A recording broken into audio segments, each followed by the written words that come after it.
Steeler fans, welcome back to another episode of The Standard is a Standard, the Behind the Steel Curtain flagship podcast. As always, I'm your the editor of BehindTheSteelCurtain.com and co-host of this fine show.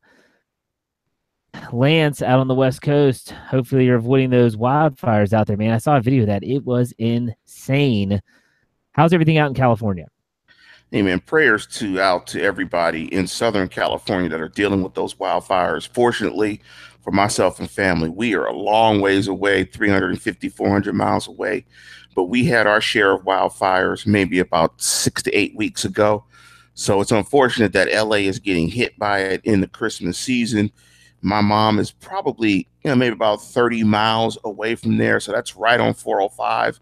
I've passed that area driving to LA numerous times. So, hopefully everyone is safe in that area because it's really near the Getty Museum, which is a world famous museum with a lot of rare antiquities, a lot of art that can't be replaced. So hopefully that museum is intact and no one is in physical harm's way, particularly in this particular holiday season. So hopefully everybody's Absolutely. okay.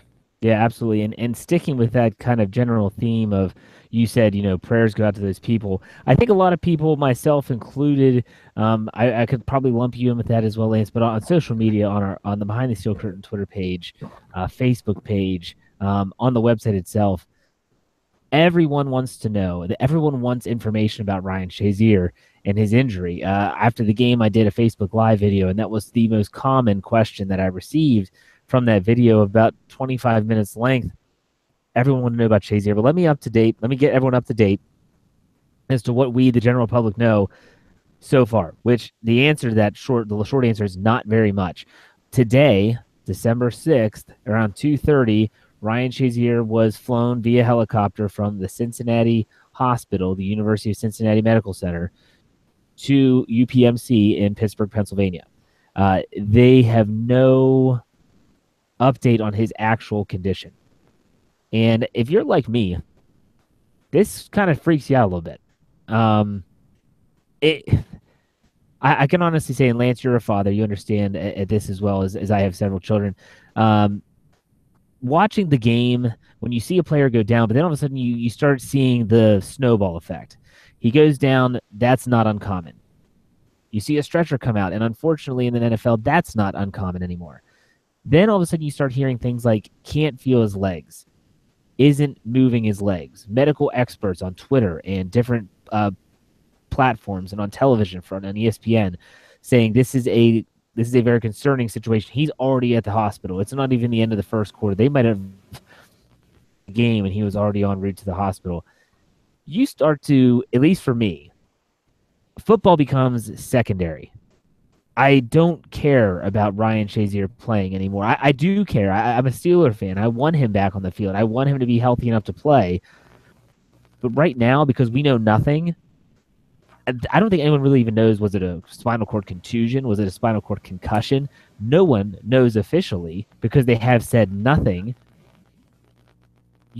I'm very concerned for the young man. I've been praying for him. If you're not the praying kind, I hope you just throw some good positive thoughts his way, because the guy could use him. He has a young child. He has a fiance, a young budding career. Lance, I just want to know what your thoughts were when you watched the play, how it's kind of unraveled since then, and then just your general thoughts on the whole situation. I'm a little bit older than you, Jeff, as you well know. So, I may be a little more grizzled. I share all and echo all of your sentiments that you said. But I think there's a couple teaching moments. And it's interesting that Mike Tomlin kind of hit both of them. It was a terrible incident. I hope the young man is safe. Family, your life is bigger than football. The other teaching moment is, regardless of what goes on in between the lines, as a professional, you still have to compartmentalize and do your job. And those are two life lessons that you have to teach yourself, you teach your children, and that you kind of live with. Things happen, unfortunately, in life, be it good or bad, but you have to figure out a way to keep moving and keep moving forward. And that's what Mike Tomlin said. And fortunately for the Pittsburgh Steelers and the fan base, they were able to do that, compartmentalize it, use that for fuel and strength, and get a hard fought victory on the road in Cincinnati. Yeah, I agree 100%. And yeah, it's one of those situations where everyone wants more information. I want more information. You probably want more information. Those listening or watching out there want more information. I finally think that I've understand what the Steelers are doing. Some are suggesting that no news is bad news in this situation, that because they're not telling us anything, it's that it's bad. It could be really bad. And that might be the case. I'm not going to speculate, but I also understand that they don't want false information out there. And so they're just like, look, let's just not release anything until we know for sure. If you follow other sports, I think about this when in my situation, when I'm picture what's going to happen. The Steelers are going to have a press conference. They're going to hold a press conference. They're going to bring in the UPMC doctors, and they're going to have a press conference just like the Pittsburgh Penguins did for Sidney Crosby when Sidney Crosby had the head and neck concussion issue, and they were trying to speak to the media about medically what's going on. That's probably what's going to happen. The question is, when will that happen?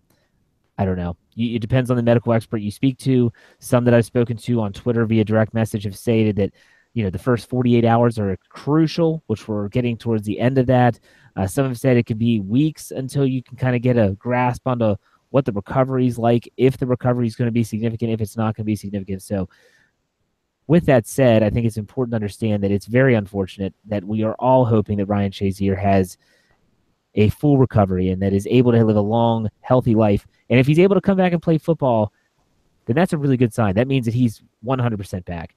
But I don't think anyone in their right mind is concerned right now about football. If you are, then maybe you want to get your priorities in check. But at the same time, like Mike Tomlin said, you have to compartmentalize. We're going to still talk about football. And there was a lot to talk about in the Cincinnati game. Let's talk about grades. This is something we spoke about via text message off the air. Lance, you gave a grade, an N grade, and we talked about this. I want to know, though, can you give me a first half, second half grade? I know I gave you mine. And then tell me what your general thoughts were about the game and why you gave that grade. The standard is the standard, which is the name of this program, and it is the mantra of Mike Tomlin. Be it as it may, and because of that standard and that mantra, the first half is an F. Regardless of what happened to Ryan Shazier, if you're going to grade the football, and that's what coaches are going to do, that's the business of it. They are going to get a failing grade in the first half. It was just not good enough. The second half was an A. They held the Cincinnati Bengals to 3 points. They were aided by that curious holding call. I thought it was a hold. Of course, I'm biased. The announcers did not. The big head scientist, Sean McDermott, the sanctimonious one, did not think it was a hold. They were helped out there, but they held Cincinnati to 3 points. In any time that you can win a game on the road, in the division, in elements, down 17, that's a gritty win. That's a great performance. But in the context of just grading it out, it was a C effort. Football's 4 quarters. They played 2 really good quarters. And fortunately, they played the Bengals, 173 penalty yards, a record. I would have fired Marvin Lewis Tuesday. And they were aided. They were aided by a football team that does an expert job of getting in its way. But Ben Roethlisberger played fantastic football in the second half. AB made big plays. Le'Veon Bell made big plays, and they win the football game and they get out of there. So overall, my team grade for the game, F in the first half, A in the second half, that's a C. Yeah, I mean, I came up with the same grade. I think I said a D in the first half. There were some key moments in this game that, unfortunately, because of the the nastiness of the game. We're going to talk about that in a second in regards to Juju Smith-Schuster and Antonio Brown and George Iloka and the Ryan Shazier. It kind of masked some of the really good aspects of the game, some really key points, in my opinion. Like one of the key points for me was the drive at the end of the half. The Pittsburgh Steelers get the football back, I want to say with 27 seconds, their whole allotment of timeouts, but no one's expecting them to do anything. They go deep to Antonio Brown, incomplete. Now you're thinking they're just going to run it. Well, they run a screen, and the worst screen team in the NFL, the Pittsburgh Steelers, actually works. Le'Veon Bell with a big gain sets him up. Next thing you know, defensive pass interference later, they were one step away from getting a chance at scoring a touchdown. Instead, they settled for a field goal. Huge momentum shift there. I want to say just one play that stood out to me that no one really is talking about. John Ledyard, who's someone that you should follow on Twitter. He writes for several different websites, including Jim Wexell's Steel City Insider. He diagrammed the play, but he's the only person I've seen talk about this. This was on the 3rd and 2 on the Cincinnati Bengals' final drive before punting the ball back to Pittsburgh with the chance to go down and kick the game-winning field goal. Cam Hayward. Watch that play again, Lance. I don't know if you remember that off the top of your head. He and William Gay both sniffed out the screen to Giovanni Bernard. And when Andy Dalton hit his back foot and saw Cam Hayward blanketing Bernard, he had nowhere to go with the ball because he did not know. It was his dead red read, meaning it's either this or nothing. And fortunately for the Steelers, that was such a huge play that no one's talking about. Cam Hayward continues to impress. He didn't have the best game in regards to rushing the passer, but at the same time, he makes plays like that are absolutely tremendous. So the Pittsburgh Steelers are winners. The Pittsburgh Steelers advance to 10-2. Like you said, Lance, really, really gritty performance by that group. I really think that the Pittsburgh Steelers are a team that is going to go as far as their team can take them in regards to playing consistent football. That's the ultimate thing. And Lance, you spoke about this. You said they played 2 quarters. And I get that. They played 2 quarters. And I think everyone that's out there would understand that why they didn't play well in the first half. And when you see a friend of yours, a teammate, a brother as they call it, go down for any length of time, especially get carted off, and all of a sudden you get the news about going to the hospital, that's going to be rough. So the Pittsburgh Steelers win. We both ended up giving them C grades, but we also agree that was a pretty nice win on the road against a desperate football team, a team that needed that win to keep their playoff hopes alive, and the Pittsburgh Steelers squashed those dreams. And so I think this is a pretty good transition here for me into talking about the Juju Smith-Schuster issue and the George Iloka issue, because they're kind of one and the same. And unfortunately, these two plays and situations have been lumped in with Rob Gronkowski and his idiot nonsense that he pulled against the Buffalo Bills on Sunday. I just don't understand what the NFL is doing. So let's call this an early WTF segment. So if you're a first time listener or watcher, the WTF segment is simple. You know what it stands for, but I don't understand what the NFL is doing here. So you have Juju Smith-Schuster, who levels Vontaze Burfict. I'm talking D-cleats. This hit would go on the highlight reel for NFL Films for the hardest hits of the season. And let me have a quick aside and say that Juju Smith-Schuster could run for mayor of Pittsburgh right now and win, probably unanimously, because this guy's got to be celebrated in that locker room for what he did. He finally got the guy that's been getting everyone else with cheap shots for how many years. So they suspend Schuster. They suspend George Iloka for both one game, and Rob Gronkowski gets a game. We both know that all 3 players appeal it. Rob Gronkowski appeal, denied. Still suspended 1 game when they play at Miami on Monday night. Juju Smith-Schuster's appeal is next. Heard, denied. 1 game suspension upheld. Now, I'm sitting there thinking Iloka's appeal is not going to be heard. It's going to be dismissed, just like the other 2. Come out today. The NFL states that it has been reduced. He's not suspended. He's only fined, and he's going to be playing this Sunday. And Lord knows what meaningless game they're playing in. I don't even know who the Bengals play, but they're basically out of the playoff picture, barring a miracle. So this is just ridiculous on so many levels that I can't really even wrap my head about where I want to go. Lance, I want to ask you what you thought of this. Let me gather my thoughts, and then I'll come back to me because I seriously was so angry today when I saw that on Twitter, and I wrote the article for the website. And I know that I'm not the only irate Steeler fan out there, but this has been a lot of backlash. We're talking shows like Wingo and Golick in the morning, which replaced Mike and Mike, the Dan Patrick Show, Colin Cowherd. They're all bashing the NFL for what they're doing. What were your thoughts? I want to apologize, listeners, if you're checking out the program right now. My Wi-Fi went out, so that's kind of why I disappeared, even though you can't see me anyway. Well, I'm a pro, and they didn't know it, so there you go.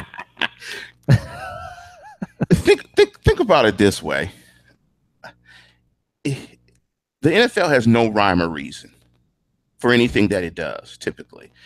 Well, let me take that back. The only rhyme or reason that the NFL does anything is for optics, for the perception of the game, and for money. They legislate around optics, and they don't have a plan or a program that helps guide them when it comes to these matters. So if you're going to adjudicate punishment around optics, that lends itself to getting it right sometimes and getting it wrong sometimes. So they don't have any guidelines. So I was not surprised that JuJu got the one game. In fact, when he hit him and he stood over him, I said he's going to get suspended.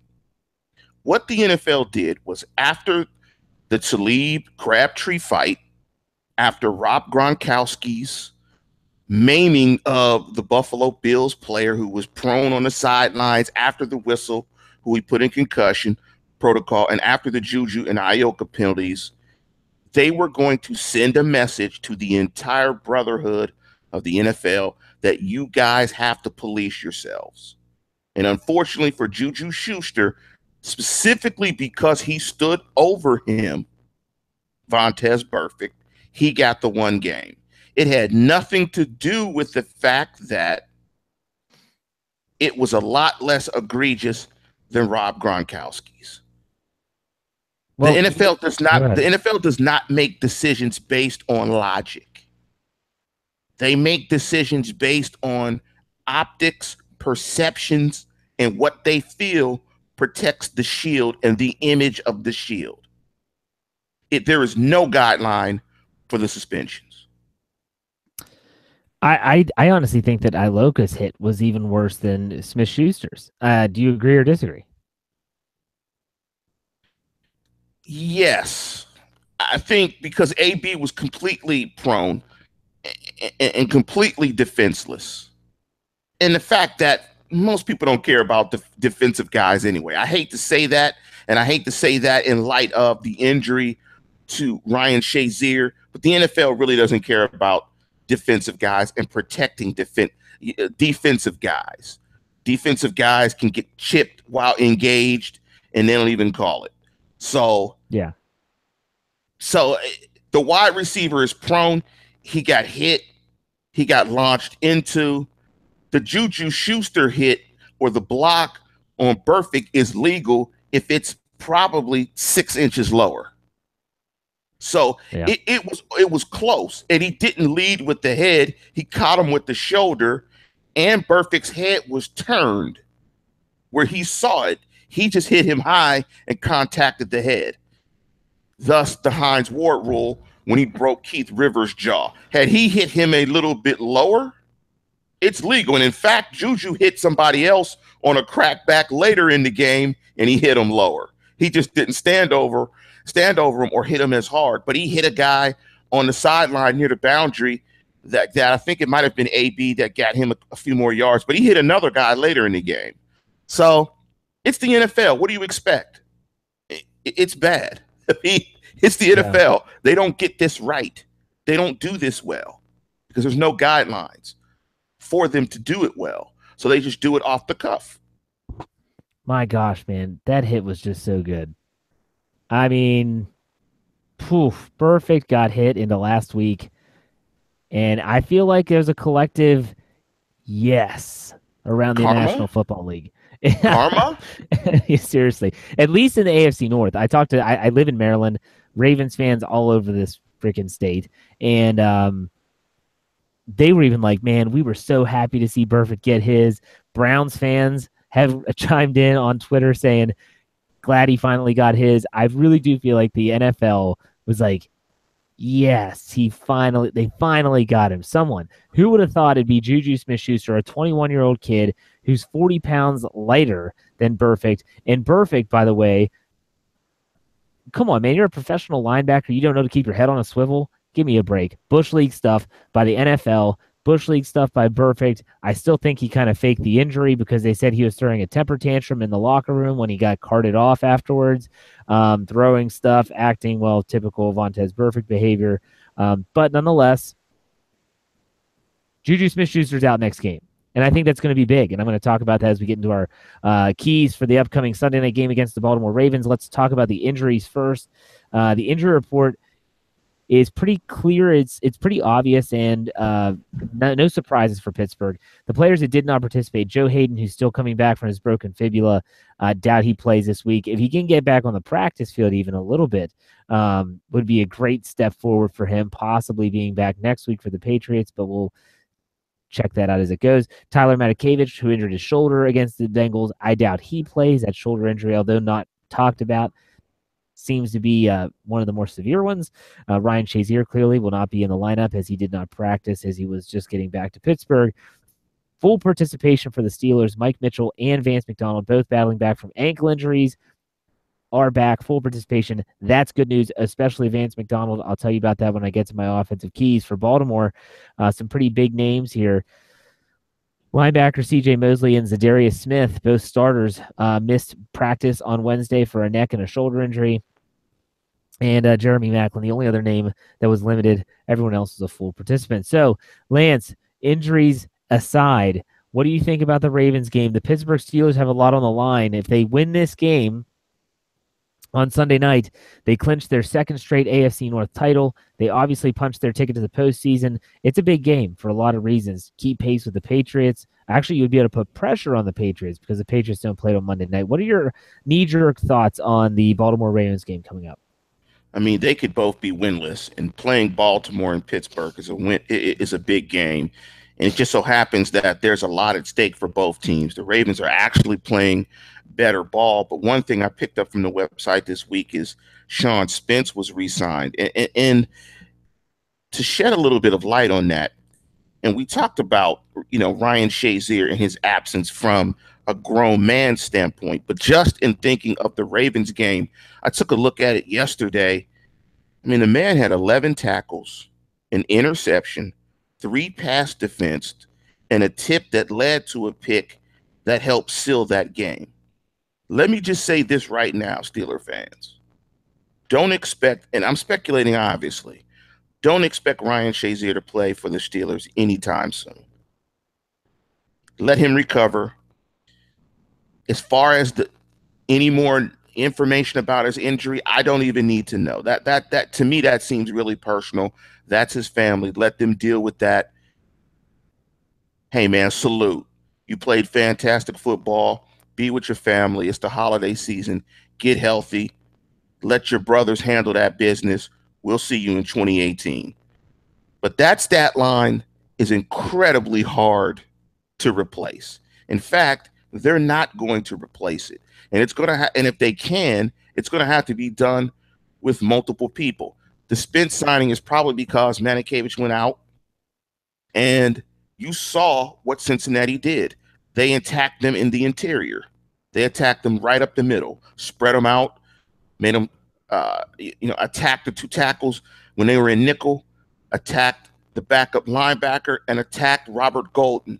So expect the Ravens to do the same. And when you look at the Ravens, I mean, my rhyme, and it's very similar to what I said last time when they played the Ravens.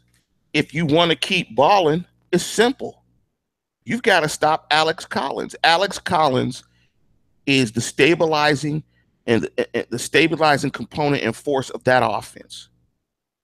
He is the guy that keeps that offense on schedule. In the first game, 9 carries, 82 yards, 9.1 yards per carry. He's averaging 4.9.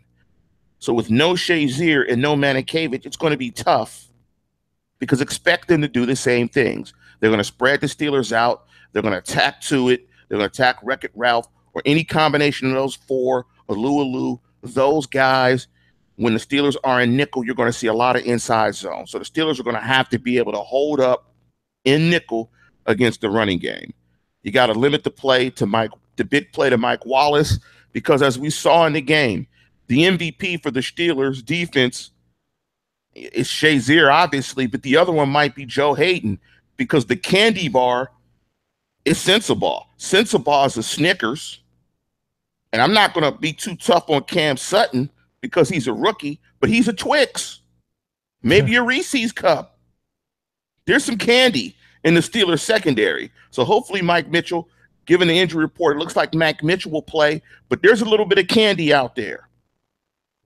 And trust me, the Ravens are going to try to eat that little candy up. Them candy canes, the little Christmas treats. Well, Sensabaugh and Sutton are the Christmas treats. So you got to limit that stuff. But the big thing when you lose your signal caller and a guy like Shazier is you got to really be calm, collected. The communication has to be solid. You've got to get the calls in, because you're losing that guy that does that as well as your best player. And also look for the Ravens to really try to get Ben Watson involved. He was targeted 5 times or maybe 6 times in the first game, had 5 catches. Flacco seems to be going to him a bit more. And they're going to attack whoever the replacement is, be it Sean Spence or anyone else. They're going to attack that replacement with the tight end and try to really get after that guy. So the Steelers are going to have to really be stout in the running game, because you want Flacco to win the game. You want Flacco in third and long situations, having to make plays with his arm to sustain that offense. So if they can stop Alex Collins, they'll win the game. Yeah, no, here's a question that I have for you. Shazier's absence from the lineup for however long it is a crushing blow to this defense, period. How do you think, because in my opinion, you can't just put Sean Spence or Arthur Modes. Arthur Modes split time today at practice Wednesday, 50-50 reps with Sean Spence at inside linebacker. They're actually looking at Modes to be a depth guy. They'll probably put him out there before they put Ford out there again, but they're giving him practice reps. But here's the thing. I don't think Modes, Ford, Spence, whoever you want, is going to just be able to go in and say, okay, you're now playing Ryan Shazier's position. They're going to have to scheme their way around this injury. My question for you is, how does that scheme look? Is it more sub packages? Is it their 4-3 look that they run with TJ Watt in the middle sometimes? What do you think the Steelers will try to do in Keith Butler in masking? Because you can't replace Ryan Shazier, not when the whole defense is built around him, masking his absence and still being able to play winning football. I mean, unfortunately, on the defensive side of the ball, I mean, it's reactionary to a large extent. I mean, if the Ravens come out with 3 wide receivers, you have to match up with nickel or dime. You have no choice. You can't play base. So, to a large extent, that player who's going to replace Ryan Shazier can get isolated in coverage.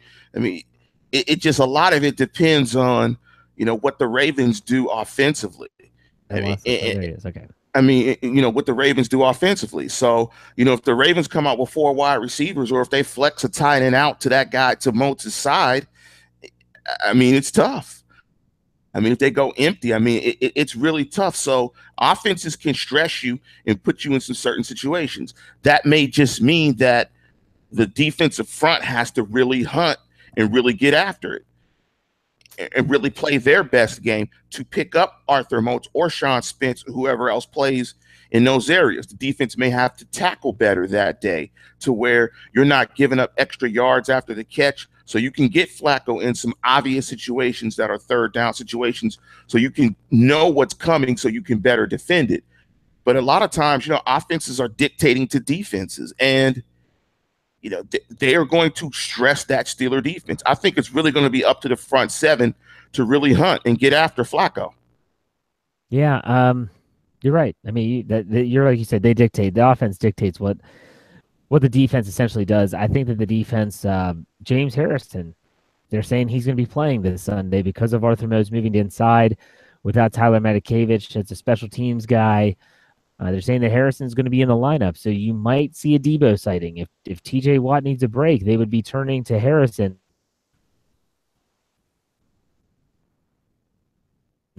It wouldn't be a situation where they're asking Harrison to cover because he's not good enough for that anymore. He's just not.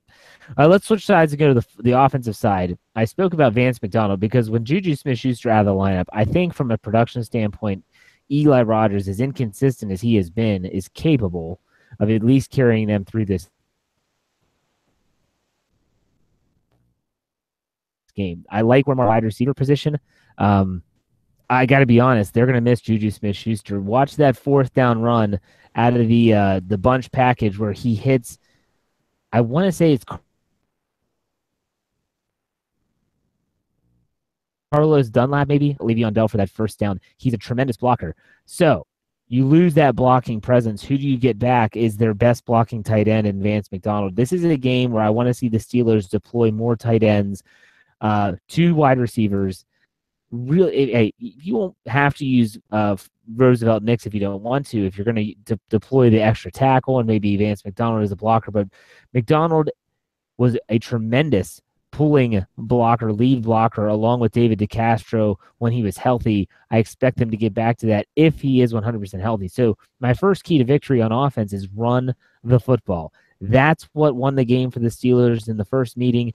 It was they got Le'Veon Bell going. They kept giving it to Le'Veon Bell, and they didn't have to get in those obvious passing situations. Now, there were lulls in the game, as most games have. I think that the Steelers, though, without Jimmy Smith in the secondary now for Baltimore, they need to pick their spots of when they attack down the field. But something they've been doing more recently, and I think this has something to do with the success of the offense, especially the passing game, is they've been going over the middle. You've been seeing passes, crossing routes, those nice post patterns that are breaking off big gains for the Pittsburgh Steelers offense. That's been good to see. So run the football. Be really careful with when you throw it. The Baltimore Ravens can take it away with the best of them. I want to say that their offense has put up almost 20 points. I'm sorry, their defense has put up almost 20 points this season with pick sixes and so forth. It's an incredible number. They're a very good defense. They're going to have to be selective with when they take their shots, and they're going to have to protect the football. So that's number two. And lastly, this Baltimore Ravens defense has been known to bend, but they rarely break. The Pittsburgh Steelers red zone offense has been better. It has slowly gotten better in the second half of the season. That needs to continue. It does bother me that Juju Smith-Schuster's not in the lineup. I feel like he's becoming a very good red zone presence for the offense, and yet they're not going to have him. So Antonio Brown, Martavis Bryant, the tight ends, Jesse James, Le'Veon Bell, who could be flexed out on one matchups. You're not going to win this game with just Chris Boswell. You're going to have to get more people involved. So those are my three keys. They're rather simple. Run the football. Stick with the run. Two, be selective and don't be predictable when you take your shots downfield and protect the football. And lastly, you have to cash in with touchdowns against Baltimore if you want to win. It's a huge game. It's at home. Sunday Night Football. Ben Roethlisberger is typically money in these situations. So take that for what it's worth. Lance, before we get to predictions, do you have anything to add about the offense? In watching the Ravens, I think the biggest point you made is turnovers. This offense, I mean, when you watch the Detroit Lion game, the Detroit Lion game was a lot closer than the score looked like at the end of the game. Stafford got hurt, rookie threw a pick six. It's the turnovers. Joe Flacco is not consistent enough to put up a bunch of points on you. If you tackle, limit the big play, stop the run, and put it in his hands, and you don't give them extra possessions, they're not going to score enough points, and definitely not on the road. Road Flacco is even worse than road Big Ben. So don't turn the ball over. Take care of the football. I mean, this is a game where I don't think you need 35 points to win. Take care of the football, run the football well. They win the game. Yeah, it's let's get to predictions. This is the Ravens. It's Ravens week, man. I mean, I feel like some of the stuff with the suspensions and the injury to Shazier is kind of, I don't know, muffled this week. This is a big game. This is a huge game. If the Steelers win this game, they put pressure on the New England Patriots down to Miami, a place they struggle before the Patriots come to town. I like the Steelers to win this game. I predicted them when we went through the second half of the schedule. I predicted the Steelers to win this contest. I'm going to say final score Pittsburgh 27, Baltimore 20. I think that they do move the football. I think they do exploit some of the Steelers' weaknesses in terms of the secondary and in terms of the absence of Ryan Shazier in the middle of the field. But I do think the Pittsburgh Steelers offense does enough in the second half to pull away. I would not be shocked, saying it now, would not be shocked if this offense goes off in this contest because they're at home, they're at prime time, and I think that this Ravens defense can be exploited. Lance, what's your prediction? I called last week. I was very close last week. I think I predicted 24-20. I'm going to shock you with this one. Steelers going to win the game. They're not only going to win the game, they're going to dominate this game. I think the emotion of Ryan Shazier going into the Raven game, the whole thing about the JuJu's suspension, being pissed off about that, knowing that the Patriots are the next week, I think they click-clack the Ravens this week. I'm talking like 31-13, 31-17. I think they click-clack the Ravens, and they jump on the Ravens early. Turnovers, everything. That this may look like one of the best games they play all year, and they absolutely click-clack the Ravens and sew up this division. It would be nice. You think about it, going into week 15, already securing the division, already securing a playoff spot. You would be hosting the New England Patriots the following week with likely the number one seed on the line, home field advantage. But ultimately, what I look at is if you win this game, not only are you going to be creating a playoff spot for yourself, but you're essentially, and this may be looking ahead, you're essentially securing a first round bye because after the Patriots game, win or lose that game, you have the Houston Texans on the road on Christmas Day, and then week 17, you have the Cleveland Browns. You expect to win those two games, and there's not anyone behind them that's going to catch them if they only drop the New England Patriots game. And so therefore, whether it's the number 1 or number 2 seed, they would be having a week off before their first playoff game in the divisional round. All of that's huge, but all of that starts on Sunday Night Football. They have to beat the Baltimore Ravens in week 14. So, Lance, anything to say before we call it an evening? Yeah, man, I'm going to call my shot, man. I'm going to call my shot. Because of this whole week with JuJu and everything, I'm kind of hot, man. I'm kind of hot. Okay. So I'm going to call my shot. I don't like the way they play every week. They don't play complete 4 quarters all the time. Sometimes they start slow. Sometimes it's hot. Rarely have we seen them put 4 quarters together. But what I do know about this football team, it's a gritty-ass bunch. That's a gritty football team. That's a football team that could have lost the Indy game, could have lost this game, could have lost the Packers game, several other games. Tight.